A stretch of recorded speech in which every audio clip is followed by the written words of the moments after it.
All right, I am really excited to be here tonight because this is the last episode, the last live show at least, that I'm going to be filming in my studio where the Nature Journal show was born. There are going to be some new ones coming out in the future. There's going to be another new season of the Nature Journal show. So this is just the last episode of this season. Recorded ones for patrons only are going to come out. First one's going to come out this Sunday, and then the next season will start in a couple weeks. So I'm going to do a couple things tonight. First of all, I'm going to do a journal page flip, Nature Journal share. I'm going to go through the pages of this Nature Journal and show you everything that's inside. You might recognize some of these. I did a journal share of a more recent one, and I never got around to sharing this one, so I'm going to do that. I'm also going to try not to cry. I'm going to show you my studio briefly, and then I'm going to update you on the big changes and the challenging things that are going through my life right now.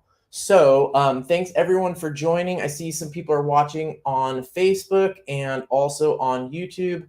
Hi, Teresa, Ivea, Debbie, Angie. My mom is here. Ivea, Susan, and I think Jeanne, Susan B, Caitlin, Suzanne. Thanks all for joining in.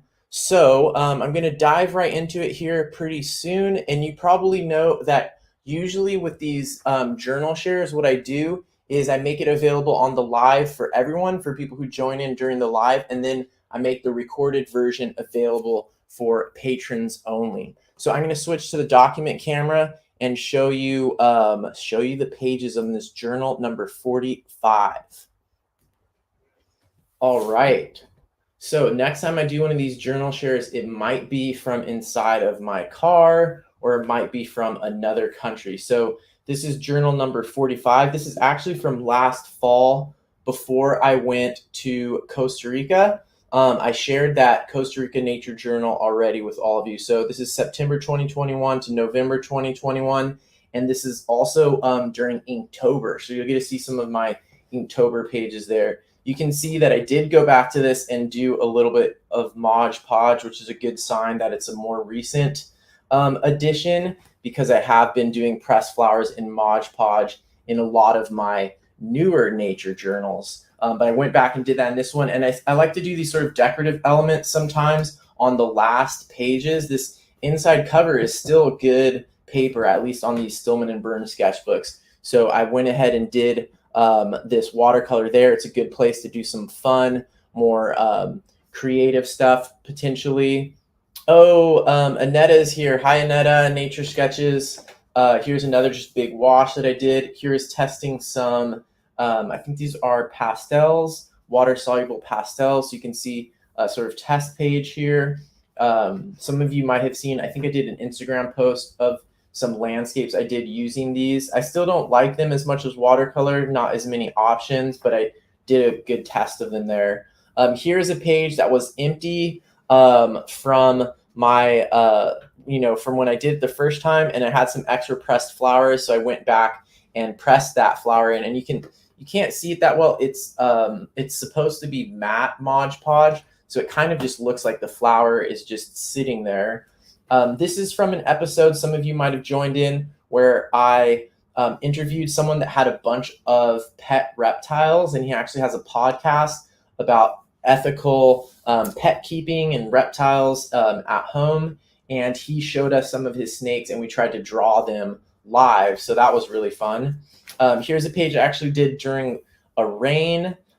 This was with some little kids that I was teaching nature journaling to. And we did this experiment where we did a great big wash. Let's see if I can get this to, we did a great big watercolor wash and then looked at how the drizzle landed on it. So kind of a new way of, or a novel to me at least, way of recording information on the page. This was nature journaling my pet snake, which is one of the things that I'm going to be giving up in this move that I'm preparing for. So here's my pet snake, Astragalus. I used to do a lot of sketching and drawing of them.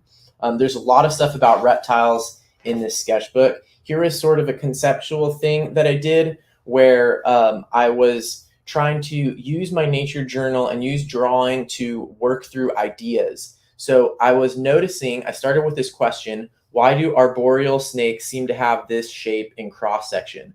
So what I had noticed was that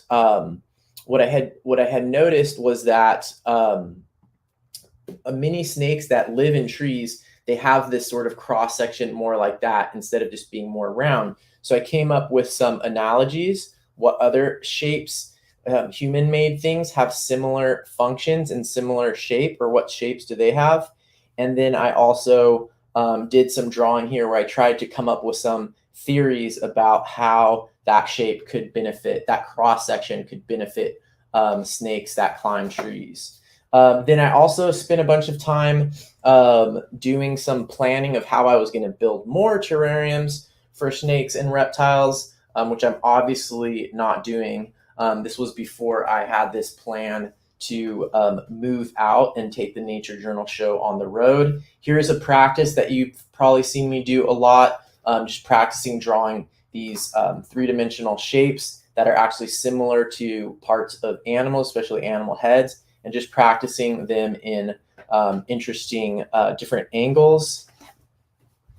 Just some personal journaling here, I think, with some kids that I was teaching. This was one of those, remember when I was doing all of those episodes where I was practicing things from John Muir Law's book and practicing them with all of you. And then here we go, Inktober day 1.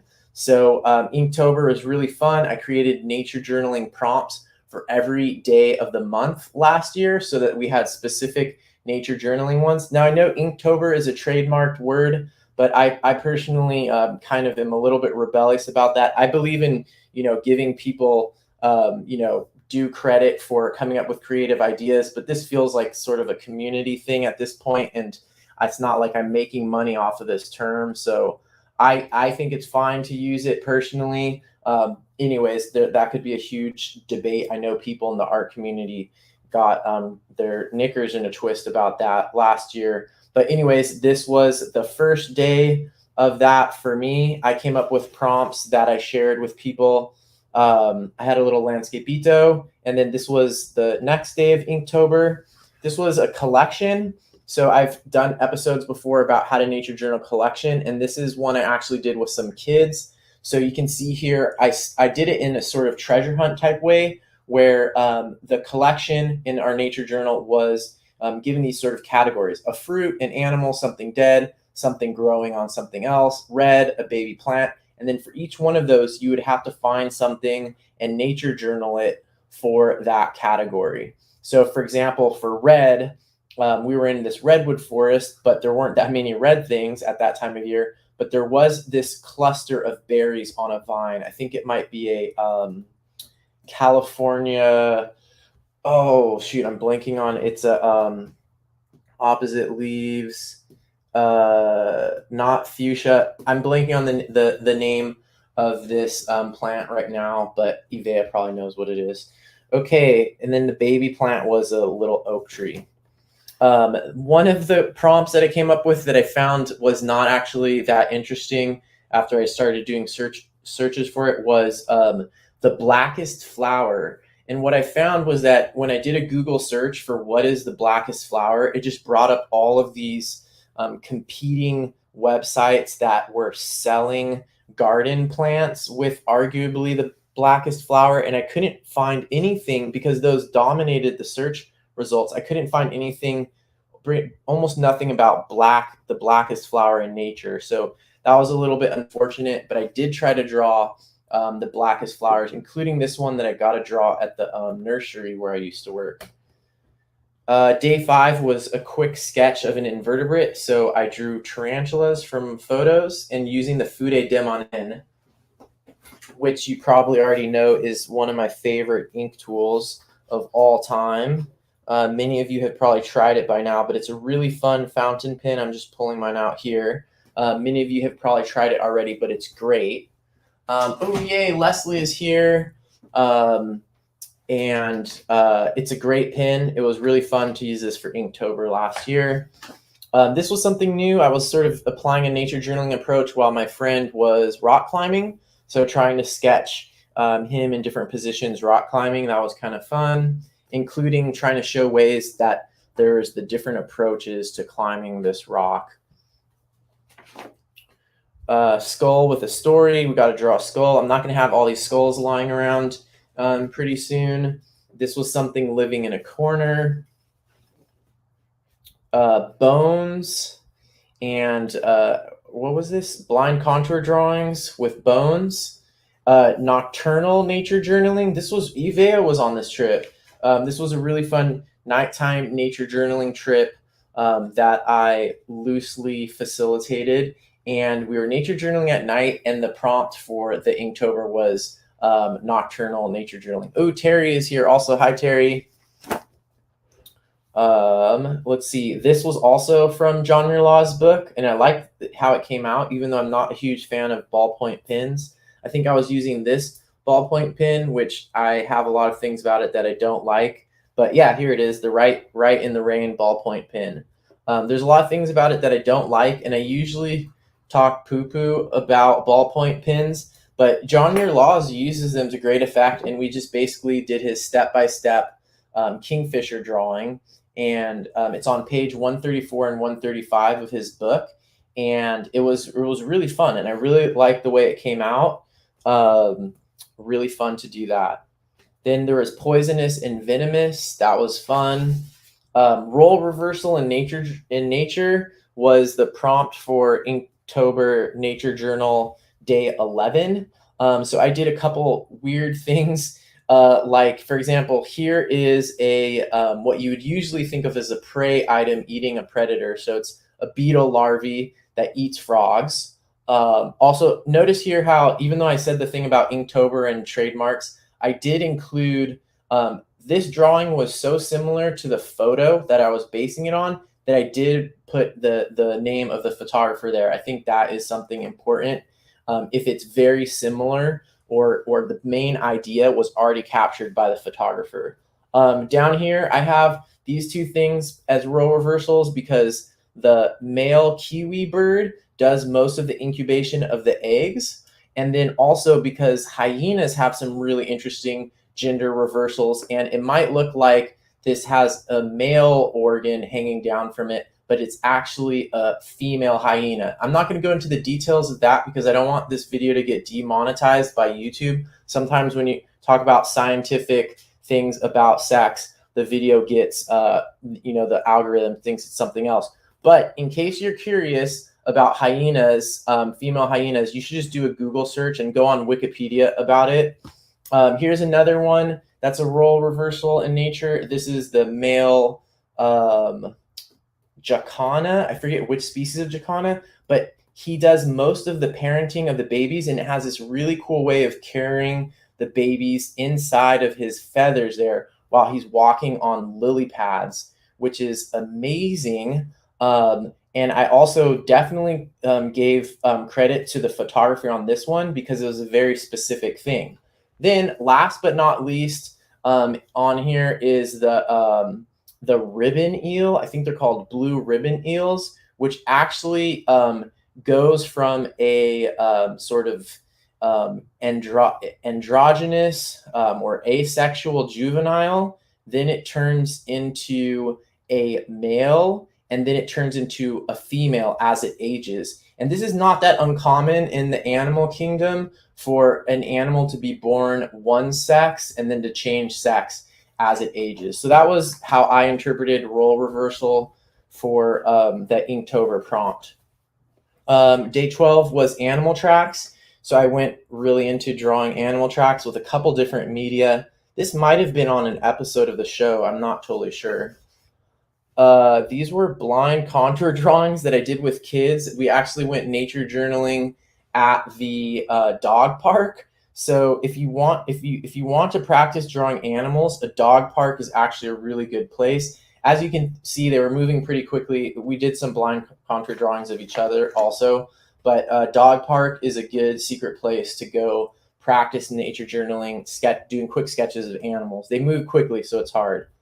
Here was a comic that was really fun. I think this was an episode of the Nature Journal show too. Some of you might have been there, where we looked at a photo and then tried to create a comic based on that. Here's some other experiments with creating comics for nature journals. And in these ones, I'm using the Fudayaku gray brush pen.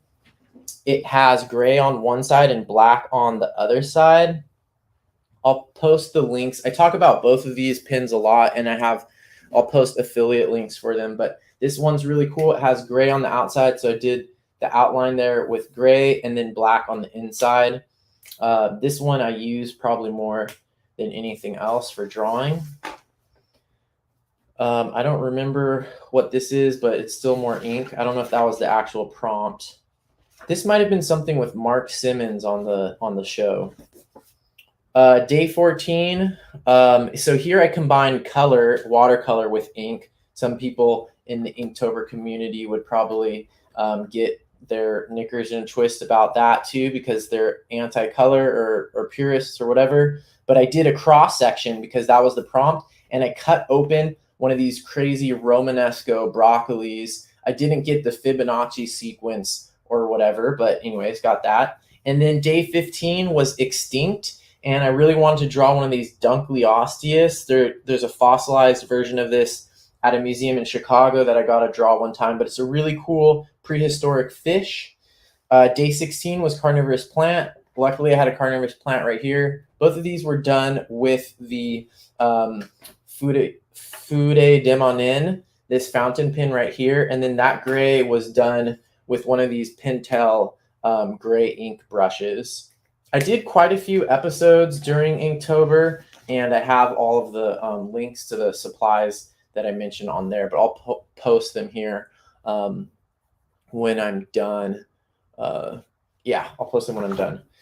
Here was using my nature journal for coming up with some conceptual stuff about designing of restoration projects in wetlands. I was planting and watering some in the San Pablo Bay Wildlife Refuge. And I had all of these ideas about what shape they could be for superior planting possibilities. So I did all these sort of like imaginary drawings of what that would look like and how maybe a boomerang shape would actually be better because the ones that were at the site were all perfectly round. And I think they just did them that way because the people driving the tractors thought round would be better. But I actually think they're probably one of the worst shapes for the actual intent, which is a restoration project. So here are even more drawings of those. This is water-soluble ink here. I'm still drawing those, how I would imagine those things being created. So you can use your nature journal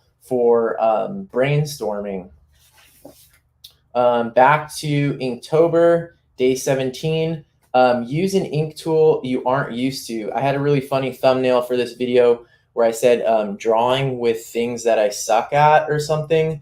And I used direct like ink with this brush right here. I also drew with a Q-tip and dip pins. So all of this was done with dip pins, which is one of the drawing tools I think I'm actually worst at. So sometimes intentionally drawing with something you think you're bad at is actually a good practice. And that's what this whole page was. That was a fun episode. This day was subterranean. So one thing you'll notice on this nature journal page is there's a lot more sort of words here. And what I ended up doing is I was trying to look at stuff under a microscope and the visuals weren't that great, but I'm telling the story a lot with words, which I think are really important. I spent a long time looking through the microscope trying to draw things. And I'm telling you, microscopes can be a real rabbit hole. When you finally look up from the microscope, it's like you were in another universe that whole time. Here was just practicing with different pins. I can't tell if these are dip pins or what, but I wrote down the different sizes here. A map.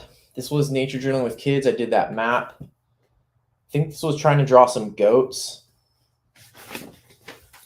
Here's more sort of planning and schematic stuff. This was designing a bioremediation project at this kid's house, this teenager that I was mentoring. He's really into working on trucks, and he would always have like things spilling from his truck onto the driveway. So we created this buffer zone on the edge of the driveway with straw, and we planted it with different mushrooms and wood chips and compost and things that would help remediate any of those oil and other, petrochemicals that would leak off so that they wouldn't get into the water table.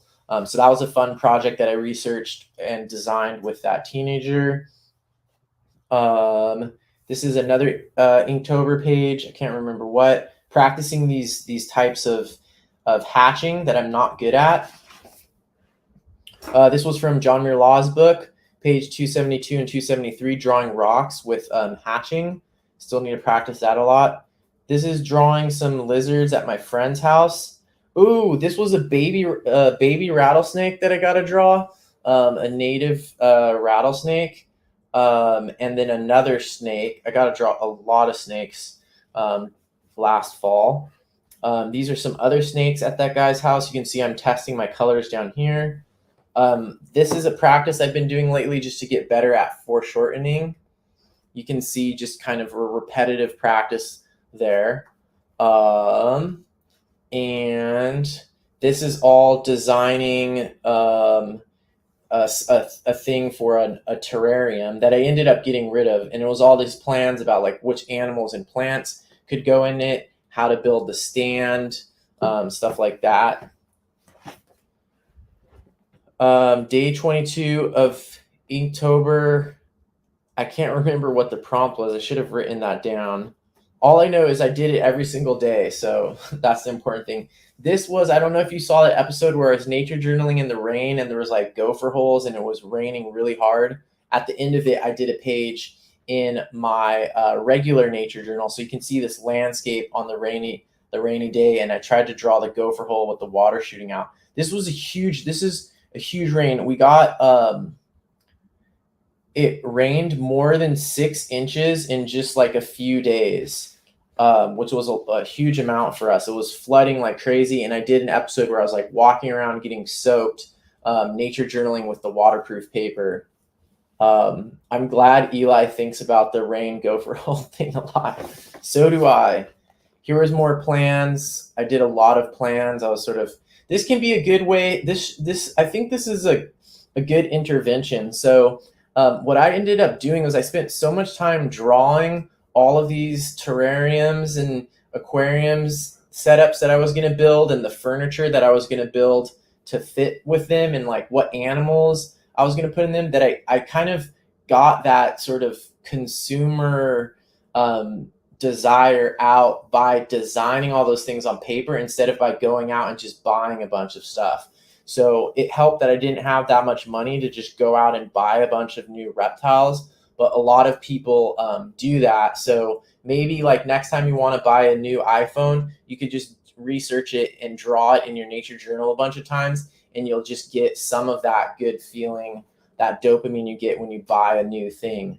I talked about that on an interview I did with this guy that has a reptile podcast, and I talked about how drawing reptiles can be a way to get around that sort of desire people have for acquisition, which shows up in the reptile keeping community because people have this tendency to just keep collecting more and more species.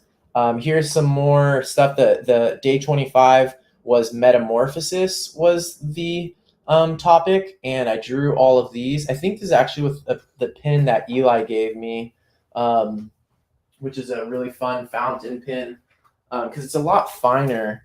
It kind of looks like that. Yeah, I think it is. So that's the Pilot Platinum Preppy 02. Really fun. Thanks, Eli.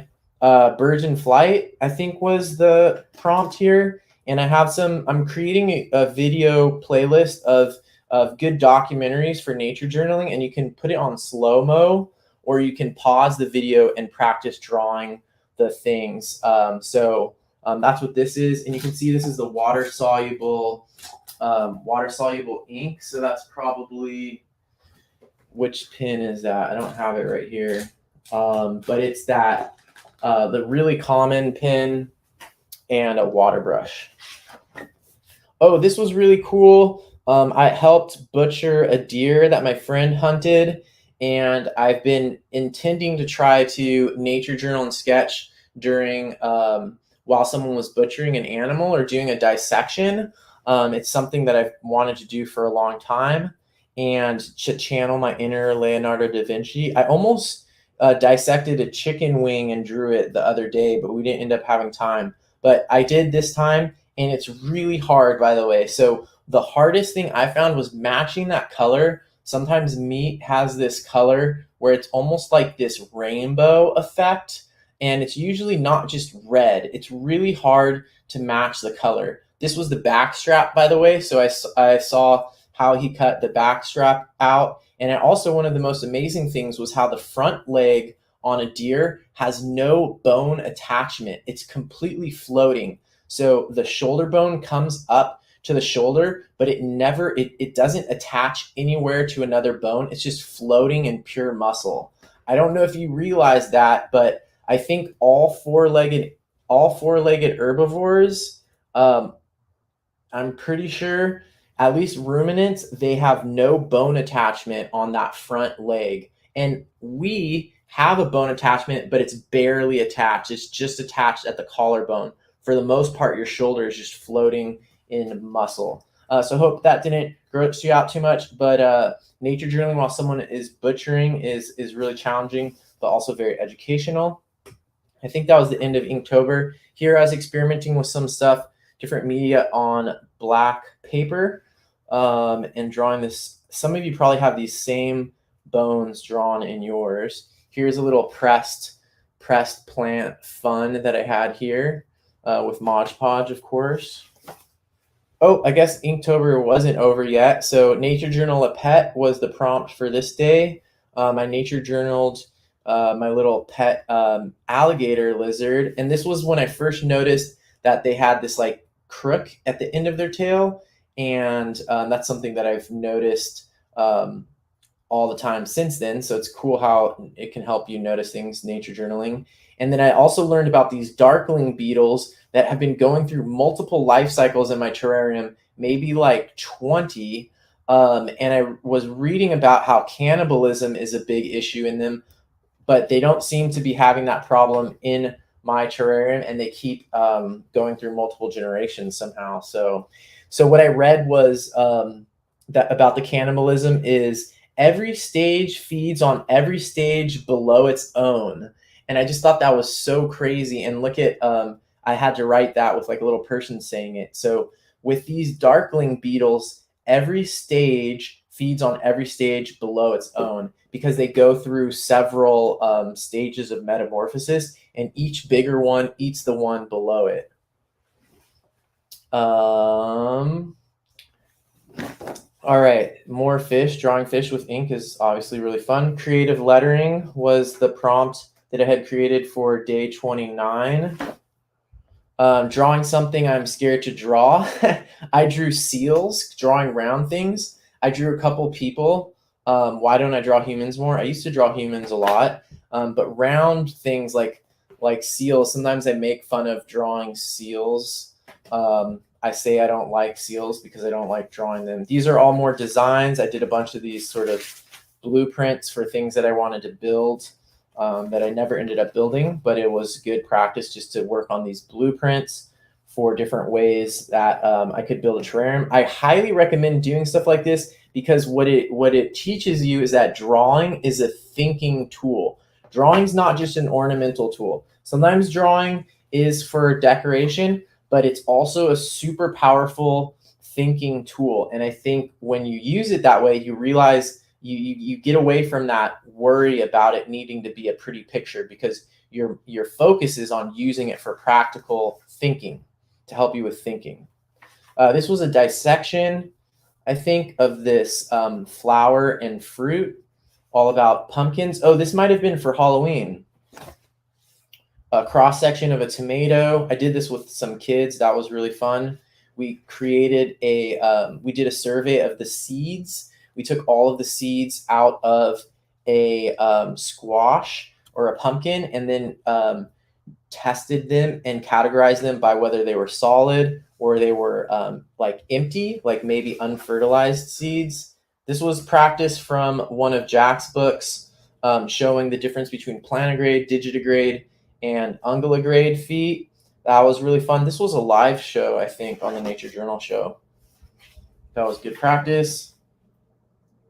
This was teaching nature journaling in the East Bay. It was really cool. This is how I use, when I teach, I use a sticky note like this with my notes on it, or my sort of lesson plan, because I can move this when I go to the next page. I can move this and I can keep my lesson plan close to where I'm working. It was really great because I introduced some kids for the first time to banana slugs, oyster mushrooms, and at least one poisonous plant, two poisonous plants. So these kids live in the Bay Area, but hadn't had a firsthand experience with banana slugs, oyster mushrooms, or poison oak or poison hemlock. So if you live in the Bay Area, you should have the direct experience with all four of those things. And I'm very proud that I got to introduce people to those things for the first time. It was at Tilden. And this was a really fun paid online class that I did with David Lucas, and Ivea helped facilitate it on Zoom. I think we did on Zoom. And it was about landscape painting adventure. We looked at a bunch of photos that David Lucas had from Washington, and it was really cool, really fun class. And we practiced doing some landscape photos. He has amazing photos, by the way, and videos. You should definitely check them out. This was nature journaling in the slight rain, looking at some gulls. I actually was with a few kids, and look at how this is waterproof, mostly waterproof ink, but sometimes when there's droplets of water on your page and the ink goes into it, it still doesn't work, even if it's waterproof ink. So we were actually hiding in this shelter. I'm so glad I did a little sketch of it. We were hiding in this little shelter made of branches, trying to draw these seagulls outside. And I was teaching nature journaling to these two kids in the rain on the beach.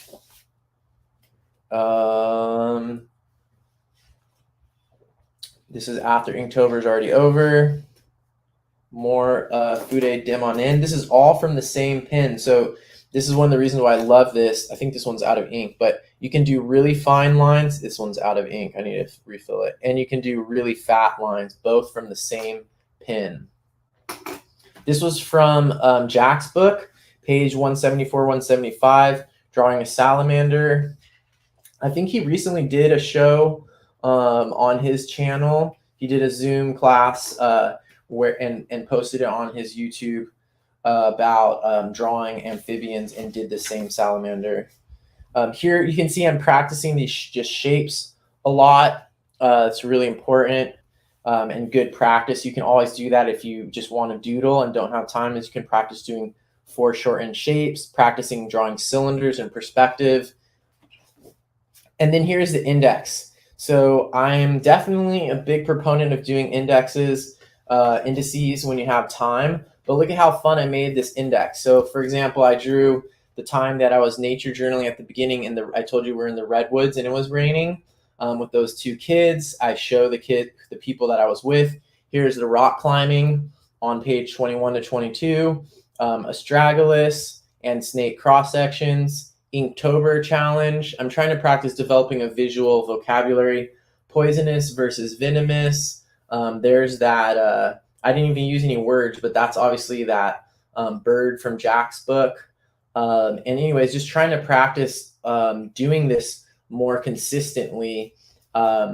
Here's the deer processing cross section, those feet, the unguligrade, digitigrade, plantigrade, all of that stuff. So I highly recommend trying to do sort of a visual index like this. It can be a place where you can practice using drawings for communicating ideas, and sort of a lot of times these symbols and the visual vocabulary part is what you really need here, as opposed to kind of like reproducing reality with your drawing, which is a good distinction and a good ability to have with your drawing. This was just a bonus page, and then a pressed plant that I stuck in the back. Oh, Ivea likes that I use the hand with the word index, because that's what it comes from originally, is that your index finger points to things and the index should point to things. I think the Latin was like indicia for index originally, and it was meant to point to things. in the book. It usually takes me about, I would say about an hour. I'm sort of behind. I know I have one book that I still need to do the index of. Okay, so that's it for the journal share. That's 45. I think I have half numbers, so I have some that are like 45.5, but I'm definitely past, if you count them as whole numbers, this is past the 50th nature journal book like this that I have, and I just have some that are like 45.5, so I have some half numbers. That makes it a little bit more confusing to count. All right, so now what I'm going to do is just a quick share of some stuff in my studio, since this is the last episode that I'm going to be filming from here, which is really exciting and also really sad. So just as a reminder, basically what's happening is I'm, as you probably already know, I'm on a mission to use nature journaling to help save the planet. I think that it can. And this year I'm giving up my home, my garden, most of my belongings, and a lot of my life in California to take the Nature Journal show on the road and to practice nature journaling in some of the most biodiverse places in the world, as many as I can afford to go to. And this move is going to help me focus as much of my energy into that pursuit. So I won't be worried about like, oh, I can go practice gardening. Oh, I can go surfing. Oh, I can go do all of these other things. I can build terrariums. I can keep reptiles and all of these things, because I'm just going to have like my backpack, my nature journal bag, and focus on nature journaling, teaching nature journaling, and creating videos and stuff like this. So I'm going to try not to cry during this part, but I'm going to show you around my studio a little bit. I think I can move this camera with me. So this is where the Nature Journal show was born. And you can see I have like 3 desks. This is supposed to be a bedroom, but instead of a bedroom, I turned it into a studio. So I have one desk over there. I used to do lots of paintings on that desk. It's a drafting table, so it's set up at an angle. I can do tons of drawing there. I do my morning mindset journaling there. I have like an extra lamp. I can also strap large paintings onto there. And I've used this special material. Maybe you've seen it before. It's for lining drawers. This is a really good tip for people that you can try. This is that material for lining drawers, and you can lay it down on an inclined surface like that and things don't slip. So for example, my bullet journal can just go right there. I can put pins and pencils there and they won't slip and slide off of that. I have a whole bunch of art supplies down there. Some of them are already getting boxed up. Everything is way more messy than usual right now because I'm getting ready to move. Might need to turn on another light in here also. These are a bunch of my color charts that you've probably already seen. This is all of the color crosses in the John Muir Laws watercolor palette. I have the Daniel Smith thing here, right, with all of the colors that I use circled on it, so I know which they are. And then I have a couple other test sheets. And then I can't remember, I'm blanking, I feel really bad. I can't remember which of my patrons sent this to me. I should know, but these are these really interesting types of watercolors that I need to send around. Maybe it can be part of one of the traveling journals for patrons, but these are actually pigments that are stuck on that paper, and then you use your water brush and you pick them up from there and then paint with them. So this color wheel she painted with that, and I'm so sorry, I should have remembered. I know I have her name somewhere in an email because she sent this to me to try and then to pass on to other people, and it's kind of fallen through the cracks because I've been so busy. But more watercolor there. You can see all of my books down here. These are all my sketchbooks. They're going to, and this is just from the last like 6 years. Maybe you saw I did a live show. Ooh, I can't stay in this position because of my knee. You might have seen the live show that I did where I indexed. I don't know if I indexed all of them, but I numbered all of them and created a system for organizing them. And it took me 5 hours, and I was live for 5 hours without, I think I ate a couple snacks, but I was talking the whole time and doing page flips of all of those nature journals as I went through them. So that was totally crazy. But I created this shelving system specifically for them, I think. And I have other art supplies and all of my, like, you can see all of these moleskin planners, all of these, and then all of my bullet journals down here. I've filled a lot of bullet journals. I think there's like over 10. And then this is all like extra watercolor paper and stuff like that. So that's that zone. I used to have another terrarium on top of this. This is my big terrarium that my Amazon tree boa astragalus is in. I'm still trying to find someone. I think I have someone coming on Friday to adopt astragalus. So that's going to be really fun to try to move that huge thing. And then over here I have, they're out right now. Let's see if I can get them. This is not like a good camera for moving around, but this is a 15-gallon terrarium that's planted. And these were really great. These terrariums were really great for nature journaling during COVID when I couldn't leave my house, when my knee was injured also, and when I did Inktober, because just having something in my house that I can look at and learn from and interact with is super good for nature journaling. I have a bunch of my filming supplies there. And then now let me show you sort of what you usually don't get to see. This is my desk. It's a pretty affordable type of standing desk, and it's adjustable right here, so I can make it go down, which was really useful while my knee was injured and I couldn't stand up for long periods of time. And then I have this really cheap document camera here. It's like 10, 15 or 20 bucks, something like that. And that's what I use for filming my journal. So you can see my journals down here. I have like all of these different lamps to try to get the light right. Here's my computer, and then my computer is plugged into the extra monitor. And if you look in there, you'll see that like infinity loop thing or whatever, which you're not supposed to do with a camera and monitor. Here is a lamp that I made when I was in an art class. I took a 3D design art class because it's good to sometimes take things that are outside of your comfort zone. So I felt like I was really bad at doing three-dimensional stuff and thinking in 3 dimensions because I'm always drawing on paper. So I took this class and I still had this lamp. I'm probably going to have to just give this to Goodwill or something like that. I'm getting rid of, obviously, all of this screen. I'm trading all this stuff, all of this technology that I don't need. I'm trading into a friend and setting up a system that is more portable so that I can make videos on the road and keep doing that. Over here is my other desk where I do a lot of crafting.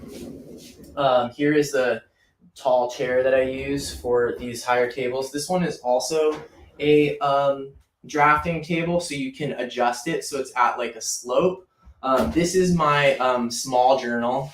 So this is the one that I'm using as sort of like my art journal, where I'm using like pressed flowers and stuff like that. And it's obviously, you can see it's huge. And I'm doing more sort of experiments with art journaling and junk journaling, which is new to me. Here's my flower press, obviously. You've seen this before. I got the cool sticker on it, of course, with those clamps that I talked about in the other video. And here is just where I do some logistical work. So I have like filing cabinet and supplies down there. But I use this table for art as well. I've got a drawing, an original John Muir Laws right there, and not an original MC Escher, unfortunately, there. Then, of course, I have, good quotes and stuff like that around the walls, some original artwork by me on the walls. All this stuff is going to get donated. I have all these tons of acrylic paintings like these from when I was in art school, and I'm just giving them all to like we have a oh no, I broke the thing. We have a thrift store in Sonoma County that focuses on art supplies, and people donate their art supplies there, and then they sell them for really, really cheap. If you have anything like that where you live, go there before you go shopping at the regular art supply stores. So that is a big tip right there. Okay, so that's it for the studio share. This is where I've spent thousands of hours filming and editing videos, doing my, at-home sort of art practice. This is where I came up with a bunch of the ideas that I've used in the last few years. I didn't show you all of the planning stuff. I used to have all of these scrolls, huge scrolls of paper where I do all these like brainstorming, mind maps. I just recycled all of those. I had like a huge stack of them, and huge drawings, like large format drawings are super annoying. That's what I like about nature journals. At least you can stack and organize. You don't need like flat files like you do for other huge paintings and stuff like that.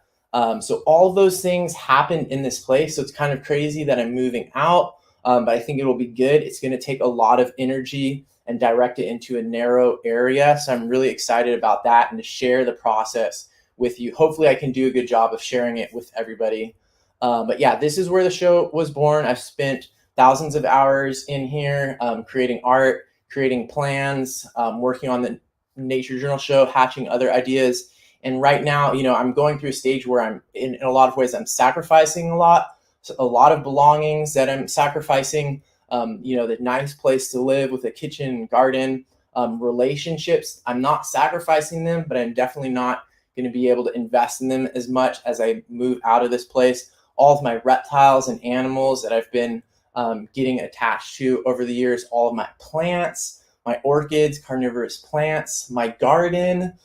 So all of that. And I know there's like a lot of uncertainty and risk in what I'm doing in terms of like money. Will the money work out? Well, for example, I didn't get that Nat Geo grant that I applied for. So that's sad. All of the grants I applied for last year, I didn't get them. Well, I only applied for 2. But so there's a lot of uncertainty and risk. My knee is finally getting a lot better, but it's still like making this plan while recovering from a fractured knee has been kind of scary. And then COVID, obviously.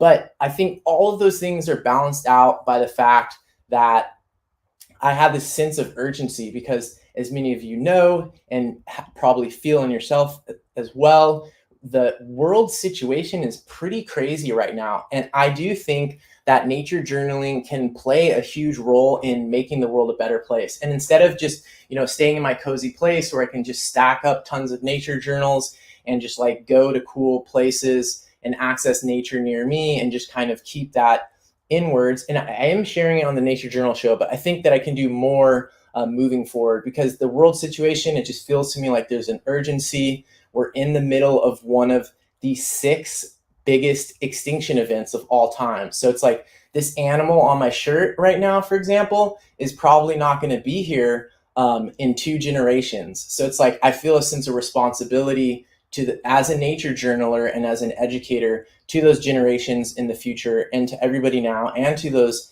organisms that are probably, many of them probably are going to go extinct in our lifetimes. And so the fact that we're living through one of the top 6 biggest extinction events of all time is kind of crazy. And I think that nature journaling has a role to play in that situation. And I know I'm in a position where I can do something, so I'm going to.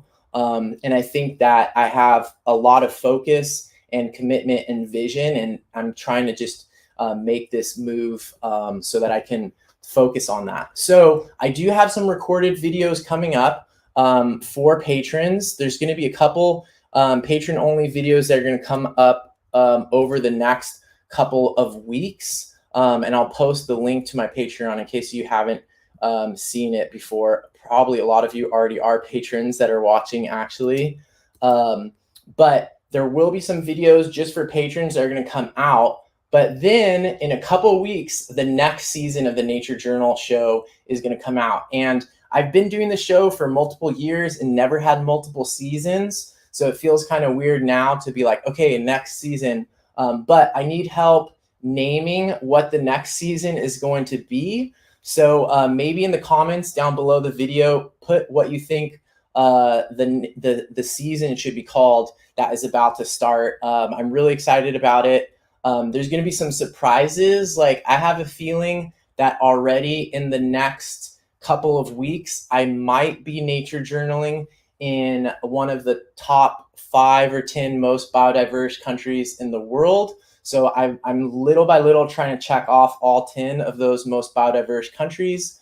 And so I might have some secret videos coming. This could be a surprise to everybody. There's been rumors going around about Costa Rica, maybe about these islands right here.